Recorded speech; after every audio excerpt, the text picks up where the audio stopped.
नमस्कार दोस्तों, भारत एक सोच देख रहे हैं आप। दोस्तों, मैनपुरी से चुनाव लड़ रही डिंपल यादव को लेकर अखिलेश यादव ने क्या रणनीति बनाई है? आखिर मैनपुरी से चुनाव लड़वाने की पीछे की सोच क्या है? क्या डिंपल यादव सिर्फ मैनपुरी लोकसभा सीट पर ही असर डालेंगी या फिर मैनपुरी के आसपास की सीटों की कमान भी अखिलेश यादव ने डिंपल यादव के हाथ में दे दी है? दोस्तों, कहा यह जा रहा है कि मैनपुरी से डिंपल यादव के चुनाव लड़ने के बाद इसके आसपास की सीटों पर भी अच्छा खासा असर देखने को मिलेगा।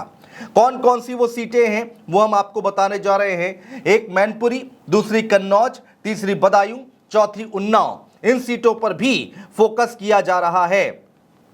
इन सीटों पर भी सपा ने जीत की रणनीति बनाई हुई है और इन सीटों की कमान खुद डिंपल यादव संभाल रही हैं। इससे पहले भी दोस्तों विधानसभा चुनाव जहां जहां हुए थे, जहां जहां पर डिंपल यादव ने प्रचार किया था विधानसभा चुनाव में, वहां पर भी जीत हासिल हुई थी उस प्रत्याशी की जिस प्रत्याशी के पक्ष में वोट की अपील की गई थी डिंपल यादव की तरफ से। और अब एक बार फिर से डिंपल यादव ने कमान अपने हाथों में ले ली है और 4 लोकसभा सीटों पर जाकर चुनाव प्रचार करने का प्लान तैयार किया गया है। यानी एक तरफ डिंपल यादव मैनपुरी से तो चुनाव लड़ी रही हैं, इसके साथ ही साथ बाकी सीटों पर भी अब वो असर डालती हुई दिखाई देंगी। सबसे पहले दोस्तों बात कर लेते हैं उन्नाव लोकसभा सीट की, जहां से समाजवादी पार्टी ने अनु टंडन को टिकट दिया है। जी हां, उन्नाव लोकसभा सीट जहां से अनु टंडन चुनावी मैदान में है और उनके सामने हैं भारतीय जनता पार्टी के सांसद साक्षी महाराज। जी हां, अनु टंडन जो कि आज जिन्होंने नामांकन दाखिल किया और उनका नामांकन कराने खुद डिंपल यादव उन्नाव पहुंची।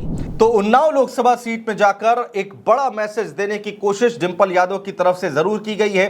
नामांकन में शामिल हुई हैं अनु टंडन के और वहां पर जाकर जीत सुनिश्चित करने की रणनीति बनाई गई है। तो केवल मैनपुरी ही नहीं बल्कि उन्नाव में भी डिंपल यादव की सक्रियता दिख रही है।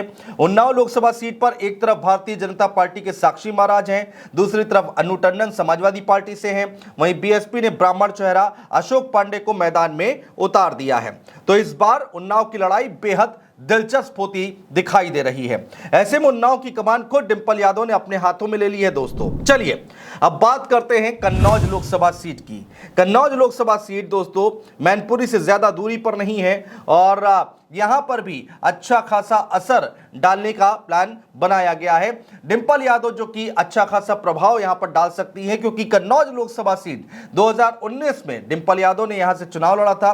हालांकि तकरीबन 11 से 12 हजार वोटों के अंतर से वो हार गई थी। सुब्रत पाठक से वो हारी थी। सुब्रत पाठक भारतीय जनता पार्टी के प्रत्याशी थे जिन्होंने 2019 में जीत दर्ज की थी और कहा यह जा रहा है कि डिंपल यादव मैनपुरी के साथ साथ उन्नाव और कन्नौज में भी अच्छा खासा असर डाल सकती हैं। डिंपल यादव को कन्नौज लोकसभा सीट का सारा गुड़ा भाग पता है दोस्तों। ऐसे में कहा जा रहा है कि डिंपल यादव सिर्फ मैनपुरी से ही चुनाव नहीं लड़ रही हैं बल्कि इन सीटों पर भी पूरा फोकस किया जा रहा है। कन्नौज लोकसभा सीट पर बीजेपी ने मौजूदा सांसद सुब्रत पाठक पर एक बार फिर से भरोसा जताया है और बीएसपी ने मुस्लिम चेहरे पर भरोसा जताया है। इमरान बिन जफर को चुनावी मैदान में मायावती ने उतारा है। ऐसे में कन्नौज का मुकाबला भी काफी दिलचस्प होगा और यहां पर डिंपल यादव फोकस करती हुई दिखाई दे रही हैं। चलिए दोस्तों अब बात करते हैं अगली लोकसभा सीट की जहां पर डिंपल यादव फोकस करती हुई दिखाई देंगी। वो लोकसभा सीट है बदायूं लोकसभा सीट। जी हां, जहां से आदित्य यादव चुनावी मैदान में है जो कि शिवपाल सिंह यादव के बेटे हैं। पहले यहां से धर्मेंद्र यादव को टिकट दिया गया था समाजवादी पार्टी की तरफ से, उनका टिकट बदला गया। उसके बाद शिवपाल सिंह यादव को टिकट दिया गया, उनका टिकट हटाया गया और उसके बाद आदित्य यादव को यहां पर चुनावी मैदान में उतारा गया है। आदित्य यादव जिनका ये पहला चुनाव है, युवा चेहरे हैं, यादव परिवार के सदस्य हैं। ऐसे में डिंपल यादव यहां पर भी फोकस कर रही हैं यानी कि बदायूं में भी जाएंगी। एक तरफ चाचा शिवपाल डिंपल के लिए मैनपुरी में पूरी ताकत लगा रहे हैं तो वहीं दूसरी ओर डिंपल यादव और अखिलेश यादव का बदायूं लोकसभा सीट पर भी फोकस बहुत ज्यादा है। बदायूं लोकसभा सीट पर दोस्तों बीजेपी ने दुर्विजय शाख पर भरोसा जताया है। मायावती ने मुस्लिम प्रत्याशी को मैदान में उतारा है और मुकाबला रोचक होता दिखाई दे रहा है। तो दोस्तों कुल मिलाकर डिंपल यादव सिर्फ मैनपुरी से ही चुनाव नहीं लड़ रही है बल्कि बाकी सीटों पर भी फोकस कर रही हैं। आसपास की सीटों पर कितना असर डालती हैं ये आने वाला वक्त बताएगा। कितना इंपैक्ट पड़ेगा डिंपल यादव के जाने से। उन्नाव में, बदायूं में, कन्नौज में और मैनपुरी में तो वो खुद चुनाव लड़ रही हैं, तो कितना असर डालेंगी इसको जानने के लिए, इसको समझने के लिए, इसका रिजल्ट जानने के लिए हमें 4 जून तक इंतजार करना पड़ेगा। आप भी कमेंट बॉक्स में हमें कमेंट करके बता सकते हैं कि डिंपल यादव इन सीटों पर कितना असर डाल सकती हैं, जीत कितनी सुनिश्चित कर सकती हैं। दोस्तों बहुत शुक्रिया।